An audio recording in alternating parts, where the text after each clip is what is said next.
Magandang araw kaibigan! Tuloy po kayo sa Felicidad's Channel. Sa mga kwento ng buhay at pag-ibig na hinalukay sa natatagong baul ni Felicidad. Pero bago po tayo magpatuloy, huwag niyo pong kalilimutan na i-like ang video, i-subscribe ang channel, at i-click ang notification bell para lagi kayong updated sa mga parating pa na upload.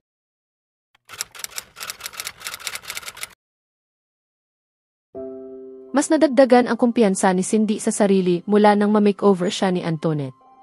Napapansin niya ang pagpapahalaga ni McCoy sa bago niyang anyo mula nang manggaling sila ng Mountain Peak Resort. McCoy, may kakilala ka ba sa Little Tagaytay? Pwede kaya kaming mamasyal ni Kisha roon? Sa umaga, pag pinapaarawan ko siya, sabi niya rito isang umaga. Medyo tulala ito sa pagkakatanaw sa malayo mula sa balkonahe habang nagkakape ito sa rocking chair. Nakasakay sa stroller si Kisha at iniwan muna niya sandali sa hardin upang lapitan ito. Napakurap ito at saka napatingin sa kanya. Oo naman, bakit hindi? Kilala ko ang mga homeowners doon. Walang problema. Papapasukin ka ng gwardiya roon. Wow, sige, salamat. Nagagandahan ako sa hitsura ng village, from Mountain Peak, nadungawan ko iyon nang ipasyal ako ni Nasudi habang nag-golf kayo ni Vince. Maganda nga roon. American style ayon. Para kang nasa rancho sa Texas or Wyoming, sagot nito. Talaga? May totoong kabayo? Tumawa ito, aliw na aliw sa parang batang paghanga niya. Oo, totoong mga kabayo. Bakit? Gusto mong sumakay ng totoong kabayo? May mga kabayo sa Mountain Peak ah. Kaunti pa nga lang pero nagbe-breed na sila roon. Kung gusto mong mag-horseback riding, pwede tayong umakyat ulit doon mamayang hapon. Naku, wag na. Hindi ako marunong mga bayo. Ako rin sabi niya sabay ngiti. Wala naman kasi kaming farm, wala akong kabayo. Hindi ako masyadong mahilig sa mga hayop. Kung tutuusin, maliban na lang sa mga paru-paro, nakabilang naman talaga sa mga insekto. Napangiti siya habang nakatitig sa mukha nito. Aba, ibig sabihin isa kang maamong nilalang, sabi niya nang may ngiting banayad. Hindi marahas. Isipin mo yon, mga paru-paro, imbes na mga kabayo. Ikaw, Ferdinand Ortiga, kakaiba ka talaga. Gusto mo mag-aral tayong mag-horseback riding? May trainer si Vince. Tinitrain niya ang panganay niya na maging equestrian. Sa ganito kaagang yugto, sumakay na si Luvin na parang isang profesional. Sana nakita mo kung paano siya sumakay, nakakabilib talaga. Mumiti siya at magalang na umiling. Para lang sa iba ang pangangabayo, hindi para sa akin, sabi niya. Nakakatakot para sa akin ang mga kabayo, pero sabay na kinagigiliwan ko rin sila. Hanggang sa tingin na lang ako. Hindi ko rin yata kayang lumapit sa kanila. Samantala, mabuti pa ay ihatid mo na lang kami ni Kisha sa Little Tagaytay. Aabot pa kung paarawan ko siya. Sige, idadaan ko kayo roon. Babalik ako sa Mountain Peak at hindi namin natapos ni Vince ang napag-usapan namin sa negosyo kahapon. Nagkakwentuhan kami habang nag-golf ng kung ano-ano lang. Makahulugang umiti ito pagkasabi niyon. Hindi na lang siya nag-usisa. Hindi niya gusto ang hitsura ng ngiti nito. Tila may mali siya iyon. Hindi niya matiyak kung ginugulo lang siya nito o tunay na likas sa kanya ang pagiging palabiro sa pakikipagkilala. Ha! Sigurado ako, inborn talaga ang pagiging mang-akit ng mokong na ito sa loob-loob niya. Ipinapasyal ni Cindy si Kisha sa paligid ng Little Tagaytay na Highland Village pala ang tunay na pangalan isang umaga. Sakay ang bata ng stroller nito at paikot-ikot sila gaya ng nakagawian niyang gawin mula nang magka-access siya sa exclusive village na iyon. Magkakilala na sila ng husto ng gwardiya roon. Habang nasa tapat sila ng isang puting-puti at medyo malaman siyang bahay, biglang may nagsalita. Hi! Napatingin siya sa nagsalita. Matangkad at payat ang babae, parang manikin ang itsura. Mukha rin siyang palakaibigan. Abot tainga ang ngiti nito habang nagdidilig ng mga halaman sa hardin. Hello, sagot niya. Nakita niyang binitiwan ng babae ang hawak nitong hose at lumapit sa kanila. Napakaganda nito kahit pa simpleng house dress lang ang suot nito. Kumusta, ako si Kathy Balagtas. Pakilala nito sa sarili. Inilahad nito ang kamay sa kanya. Bagong kapitbahay ba tayo? Tinanggap niya ang pakikipagkamay nito. Magaan agad ang loob niya rito. Punong-puno ng kwento ang mga mata ni Kathy Balagtas. Parang dumaan siya sa napakaraming pagsubok, pero nagawa pa rin niyang malagpasan ang lahat para maabot ang kaligayahan. Sa isang paraan, nakakita siya rito ng kaparehong kaluluwa. Cindy ang bida. Anak mo? Hindi, sagot niya. Alaga ko. O akala ko anak mo. Lagi ko kasi kayong nakikita tuwing umagang nag-ikot sa village. Niyoko nito si Keisha na nakahiga sa stroller nito. Ang ganda ng batang babae. Paano mo na lamang babae siya? Nakakatuwang tanong niya. Kakaunti kasi ang buhok ni Keisha. Madali lang yan. Puro pink ang gamit niya. Pink na stroller, pink din ang kasuotan ng bata. Natawa siya. Hindi niya naisip iyon. Hey, pwede ba kitang imbitahan sa bahay ko minsan? Nakakainip kasi dito. Nasa Maynila yung asawa ko, inaasikaso yung mga negosyo niya. Baka pwede tayong magsaa o kung anuman. Bago lang din kaming mag-asawa dito. 2 linggo pa lang kami lumipat. Kami ang pinakahuling homeowner dito. Sige, tamang-tama, nagnanap si Keisha tuwing hapon. Papasyala lang ako sa'yo mamaya, sagot niya. Noong isang araw pa laging giliw na giliw si Manang Juling kay Keisha, kaya gustong-gusto niyang mag-alaga sa bata. Natitiyak niyang papayag itong mag-babysit uli kay Keisha mamayang hapon. Halatang natuwa si Kathy sa pagtanggap niya sa imbitasyon nito. Sige, magkita tayo. Okay. Kita-kits mamaya. Alam niyang inaabangan niya na ito. Sabik siya sa kakwentuhan na kasing edad niya. Napupuno na siya sa mga kwento ni Manang Juling, at dahil sobrang layo ng Mountain Peak Resort, hindi ito pwedeng lakarin, kaya wala na sa usapan sina Sudi, maliban na lang kung sasama si McCoy sa kanya papunta roon. Mainit ang naging pagtanggap sa bagong kaibigang si Kathy Balagtas. Sige, Kathy. Medyo mainit na ang sikat ng araw para sa balat ni Keisha. Mamaya na lang. Iuwi ko muna siya sa kubo. Kubo? Ulit nito. Ang ibig mong sabihin, yung kubo na yon? Itinuro nito ang pwesto ng kubo ni McCoy na nasa Durungawan mula sa kinaroroonan nila. Doon kayo nakatira? Rest house iyon ng amo ko, na tito ni Keisha, anya na sinulyapan ang sanggol sa stroller. Nagbabakasyon lang kami rito. Sige, Kathy. Kita tayo mamaya. Sige, aasahan kita ngayong hapon. Hindi naman ako umaalis ng bahay.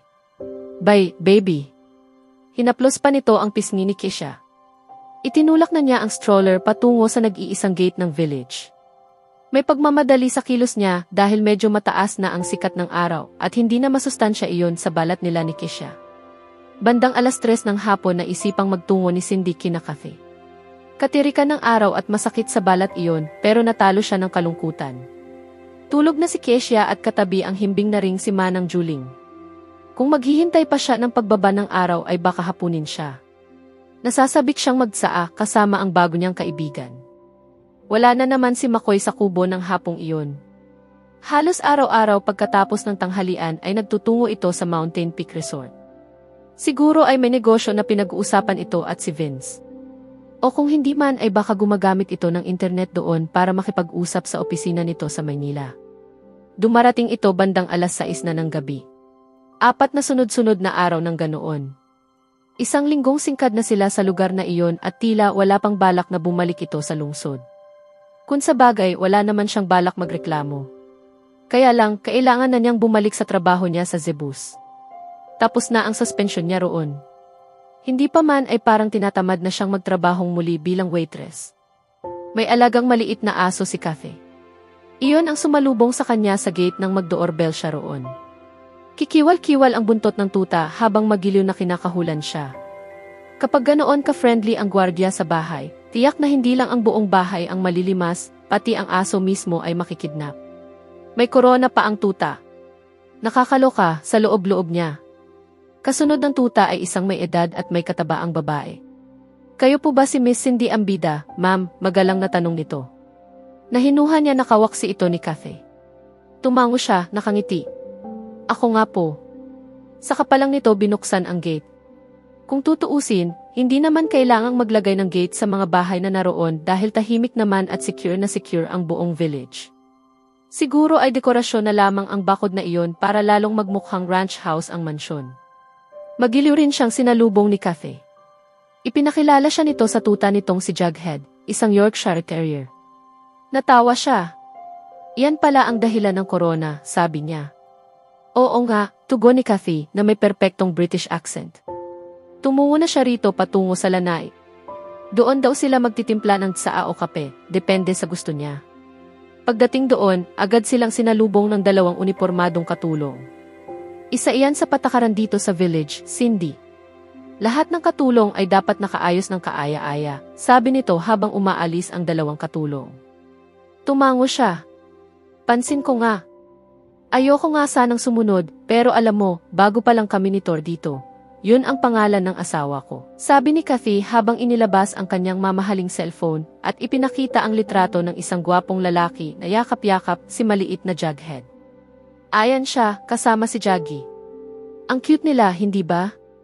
Oo, ang cute nila. Oo nga. Itinabi na uli nito ang cellphone. Mukhang sobra-sobra na talaga ang pagmamahal niya sa asawa niya. Maiintindihan naman iyon, lalo na't bagong kasal pa lang sila.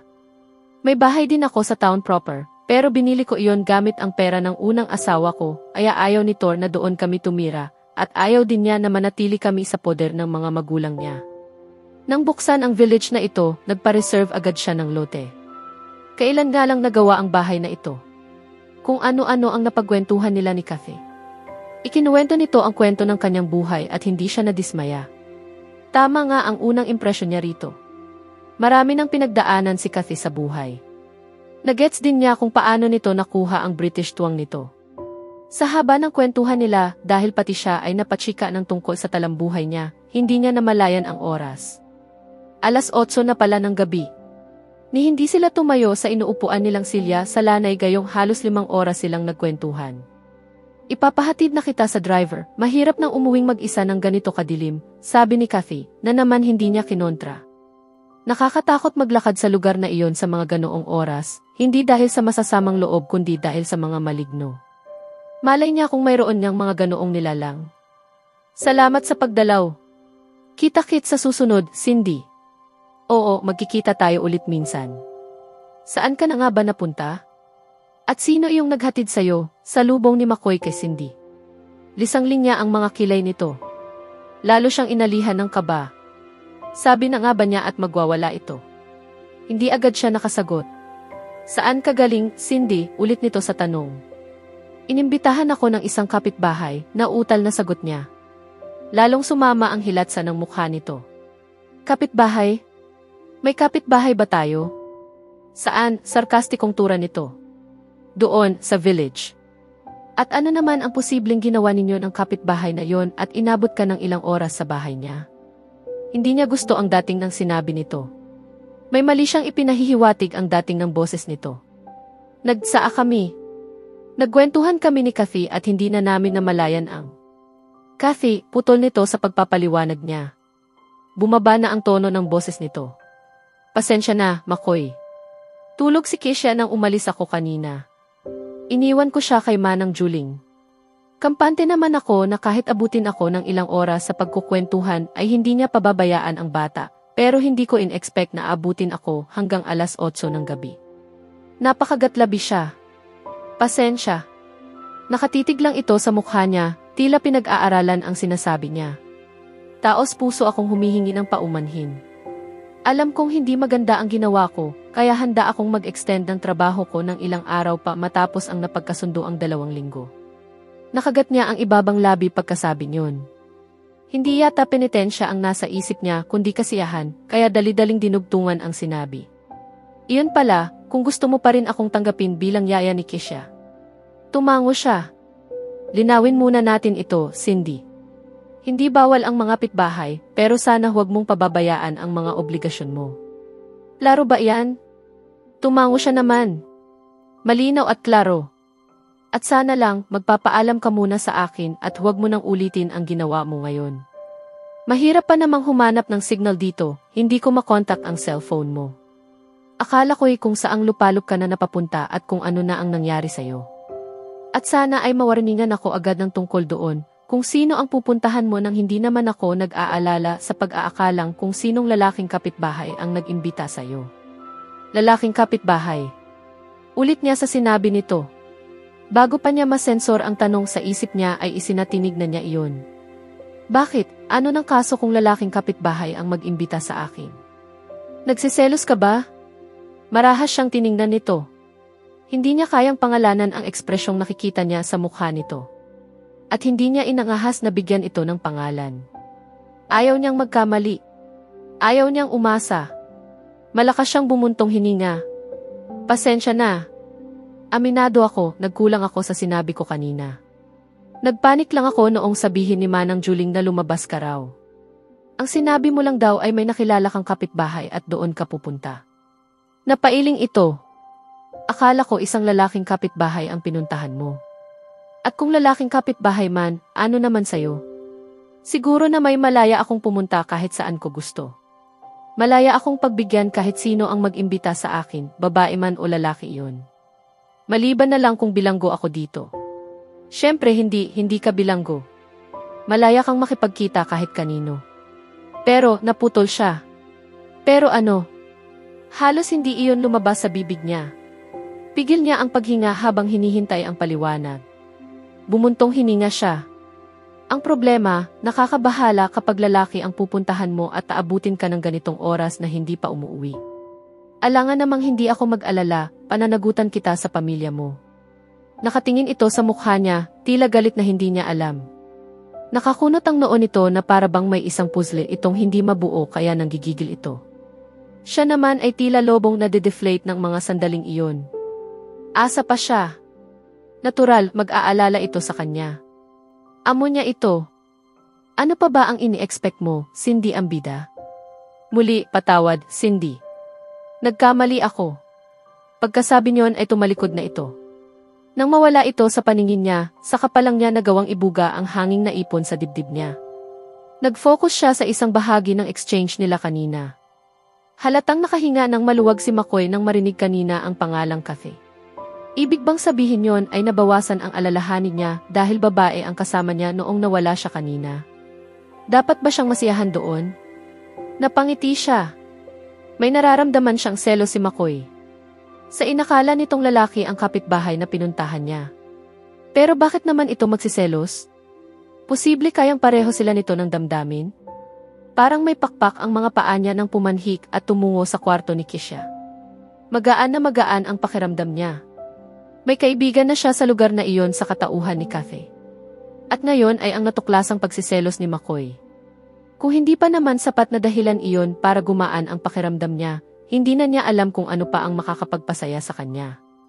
Pero syempre, may sasira naman ang panaginip niya.